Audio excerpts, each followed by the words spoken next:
तो बच्चों पिछले के लेक्चर्स में हमने देखा था कि सॉल्युबिलिटी स्किन फैक्टर पे डिपेंडेंट होती है, कौन से फैक्टर्स हैं जो कि सॉल्युबिलिटी को इफेक्ट करते हैं। तो हमने देखा कि जो सॉल्युबिलिटी है वो मेजरली दो फैक्टर्स पर डिपेंड करती है, पहला है टेम्परेचर और दूसरा है नेचर ऑफ सॉल्यूट और सॉल्वेंट। तो हम देख रहे हैं कि किस प्रकार नेचर ऑफ सॉल्यूट और सॉल्वेंट सॉल्युबिलिटी को इफेक्ट करता है। तो मैंने आपको एक चीज़ बताई थी कि अगर हम यहाँ पे बात कर रहे हैं सॉल्युबिलिटीज ऑफ आयनिक सॉलिड्स की, हम कौन सा टॉपिक कवर कर रहे थे बच्चों? सॉल्युबिलिटीज। हम बात कर रहे हैं सॉल्युबिलिटीज ऑफ आयनिक सॉलिड्स की, सॉल्युबिलिटीज ऑफ आयनिक सॉलिड्स। तो बच्चों मैं आपको एक बात बहुत बताता हूँ, बहुत इंपॉर्टेंट बात है।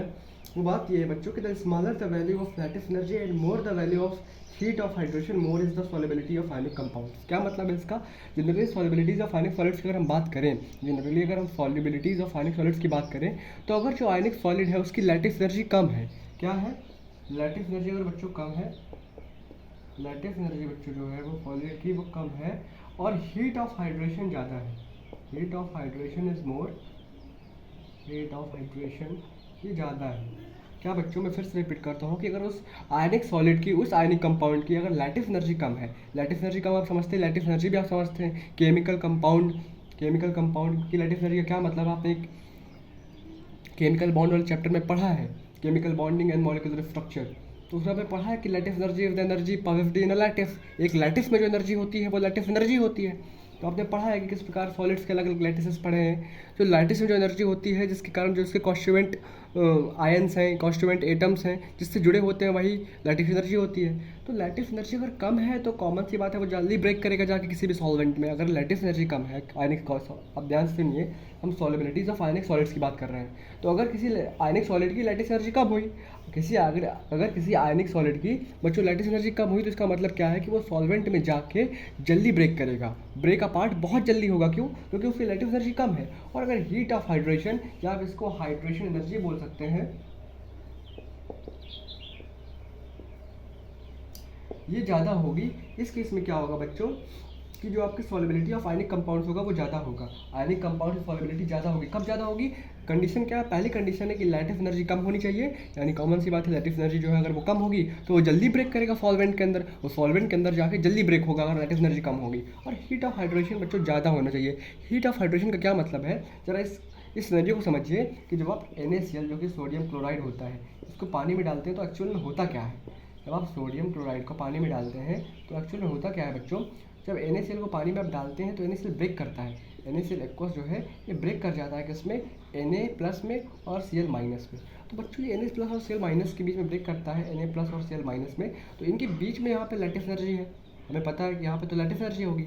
तो हमें पता है कि वाटर प्रिवेंट है, मान लीजिए आपने NaCl को पानी में डाला है, तो अगर पानी में डाला है तो क्या होगा? हमें पता है कि जो H2O होता है वो वाटर, तो वाटर में ऑक्सीजन पार्शियल नेगेटिव होता है, ये वाला साइड पार्शियल पॉजिटिव होता है, एक साइड पार्शियल पॉजिटिव, क्योंकि वाटर एक पोलर सॉल्वेंट है बच्चों, वाटर एक पोलर सॉल्वेंट है। इसका क्या मतलब है कि H2O की एक साइड तो पार्शियल नेगेटिव है पर वहीं दूसरी साइड उसकी पार्शियल पॉजिटिव है। तो Na प्लस की तरफ कौन सी साइड आएगी? क्योंकि पॉजिटिव को हमेशा नेगेटिव ही अट्रैक्ट करेगा, तो H2O इधर आएगा पर O वाली साइड से, O वाली साइड से Na प्लस को ऐसे घेरेगा। किस प्रकार? इस प्रकार H2O H2O H2O H2O, इस प्रकार से H2O सराउंड कर लेगा Na प्लस को। और क्यों O की तरफ से क्यों सराउंड करेगा? क्योंकि हमें पता है O की तरफ से इसलिए Na प्लस को सराउंड करेगा क्योंकि O की तरफ पार्शियल नेगेटिव है और पॉजिटिव की तरफ नेगेटिव पार्ट ही आएगा वाटर का, वहीं क्लोरीन की तरफ पॉजिटिव पार्ट आ जाएगा, तो क्लोरीन की तरफ इस प्रकार से वाटर मॉलिक्यूल्स अरेंज हो जाएंगे H2O।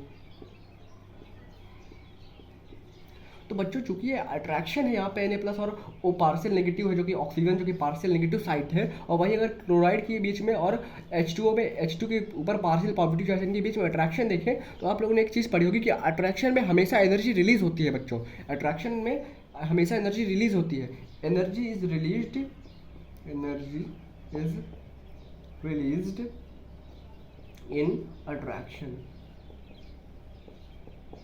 तो इस प्रोसेस में बच्चों, क्योंकि देखिए ये Na प्लस को और Cl माइनस को वाटर मॉलिक्यूल्स ने हाइड्रेट कर लिया है, सॉल्वेट कर दिया है, तो ये अट्रैक्शन प्रोसेस में जो एनर्जी रिलीज होती है उसी को हम हाइड्रेशन एनर्जी कहते हैं। तो इस प्रोसेस में जो एनर्जी रिलीज होगी वो हाइड्रेशन एनर्जी होगी।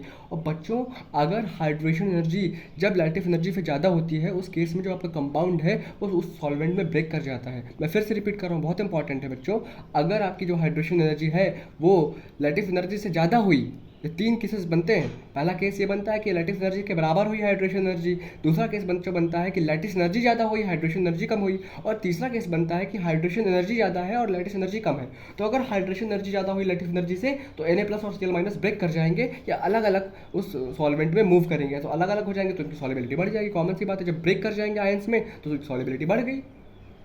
तो मैं क्या कह रहा हूँ बच्चों, हाँ तो बच्चों मैंने आपसे क्या कहा कि अगर हाइड्रेशन एनर्जी ज़्यादा हुई लैटिस एनर्जी से तो हमारा जो आयनिक कंपाउंड है, आयनिक सॉलिड है, वो ब्रेक कर जाएगा जल्दी। यानी हाइड्रेशन अगर एनर्जी, एक केस बनते हैं बच्चों, 3 केस बनते हैं। आपने chemical compound and chemical bonding and molecular structure में पढ़ा होगा कि अगर हाइड्रेशन एनर्जी अगर ज़्यादा हुई, अगर if hydration energy is more than lattice energy of the salt, if hydration energy is more than the lattice energy of the salt, इस केस में जो हमारा सब्सटेंस होगा वो सॉल्यूबल होगा।